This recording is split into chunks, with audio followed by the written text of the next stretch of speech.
When the boy was born, like old Spartans, he was inspected.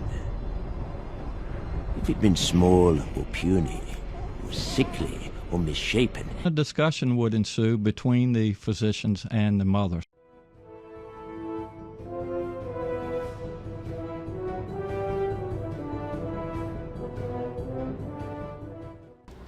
You know what normal people hate?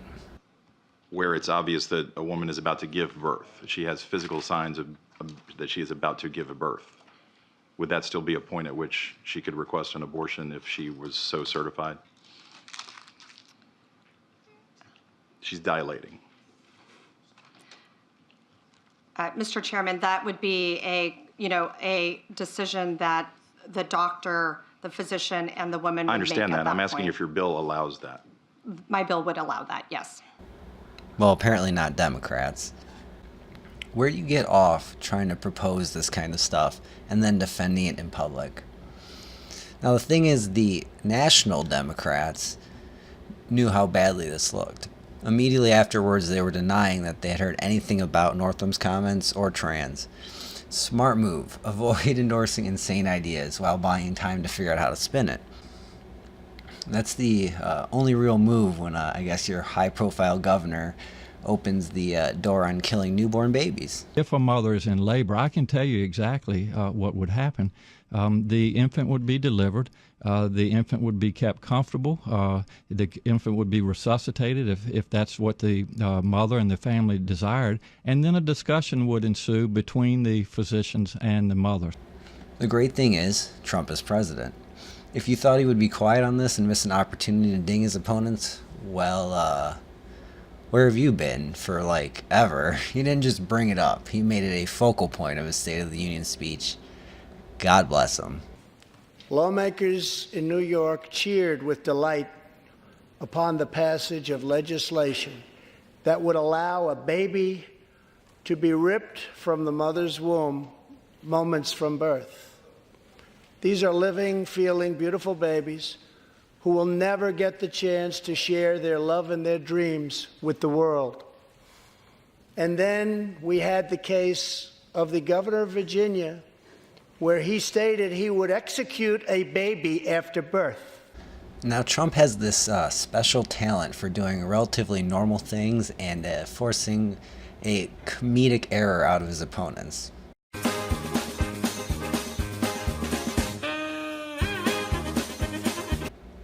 This time, no different. The Democrats' silence spoke volumes. They actually stayed seated and refused to clap in support of not aborting fully formed, viable children.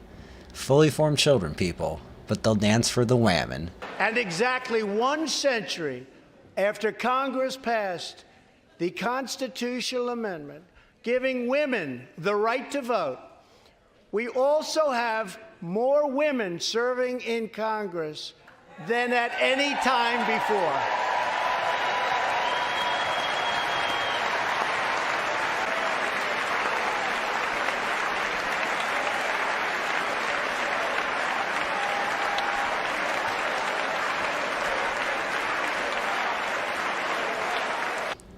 But really, what kind of sickness is it that a crowd of women, some of them mothers, are sitting by as everyone else shows support for not killing children? I mean, how much more has to be said? I was done at, yes, you can abort a baby as the mother dilates. But the Democrats, being the Democrats, had to shove their feet in their mouths. Ilhan Omar, the Democrats' resident Islamist, went on Twitter and gave some generic-ass talking points about abortion. If Trump thinks pivoting from his failed vanity wall to policing women's bodies and choices is going to help his 2020 chances, he has another thing coming. The problem is, Trump wasn't talking about abortion generically. He was talking about it as it pertains to viable and possibly fully formed unborn. Yes, abortion does have strong support. Late-term abortion, not so much. 80% of women support late-term abortion bans. Over 80% of women say they would ban late-term abortion and restrict abortion to the first 3 months of pregnancy. That's not even second trimester abortions.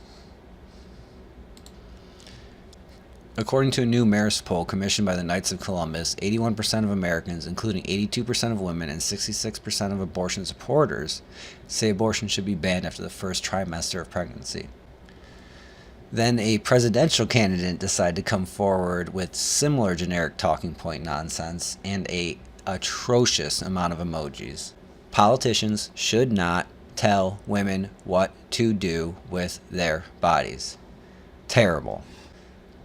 Couldn't get much worse, right? How about sitting Speaker of the House explicitly condoning late-term abortions? House Speaker Nancy Pelosi responded Wednesday to President Donald Trump's call for legislation to ban late-term abortion by saying it's a sad thing. It's really quite a sad thing when you know that we'll be talking about something that applies to the health and ability to have other children for women. She said when asked by the Daily Caller, "I hope that in his family he never has to face that crisis and apply his attitude towards it." Now, other than being word salad, all of that is actually completely the opposite of standard medical procedure. And I think his attitude not to kill a viable baby is probably a good one. Dr. Anthony Levantino, a former abortionist, explained this fact in testimony to Congress a few years ago. In cases where a pregnancy places a woman in danger of death or grave physical injury, a doctor more often than not doesn't have 36 hours, much less 72, to resolve the problem. Let me illustrate with a real-life case. A patient arrived one night at 28 weeks gestation with severe complications. Her blood pressure on admission was 22/160, and normal blood pressure is 120/80. This patient's pregnancy was a threat to her life and the life of her unborn child. She could very well be minutes or hours away from a major stroke. This case was managed successfully by rapidly stabilizing the patient's blood pressure and terminating her pregnancy by cesarean section. She and her baby did well. This is a typical case in the world of high-risk obstetrics.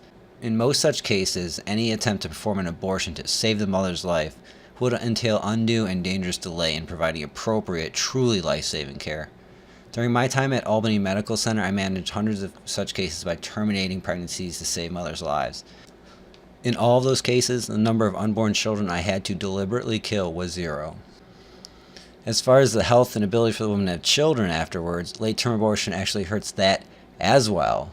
Late-term abortions have a high risk of hemorrhage, lacerations, and uterine perforations, as well as a risk of maternal death. Future pregnancies are also at a greater risk for loss or premature delivery due to abortion-related trauma and injury to the cervix. Now, these comments were insane, and the double down from the Democrats is absolutely egregious. If Trump is for it, they must be against it. The Democrats went from running from Northam's comments to endorsing late-term abortion as a positive good. This is the world we live in. If you thought there was anywhere on the issue of abortion everyone could agree with, you were dead wrong. If you bought the nonsense about Democrats opposing a ban on abortion after 20 weeks out of concern for the mother, you're a fool. The reason they block legislation that would require life-saving treatment to babies who survive abortions and all the rest is not because they are concerned for the mother. It is because they have no concern for the child. I do want to give a shout out to Senator Manchin for not putting up with this crap. At least there's one sane Democrat. These past weeks have shown in stark terms what Democrats think about abortion, and I'm sure this conversation isn't over yet. We are the Republic's walls. Come and take it.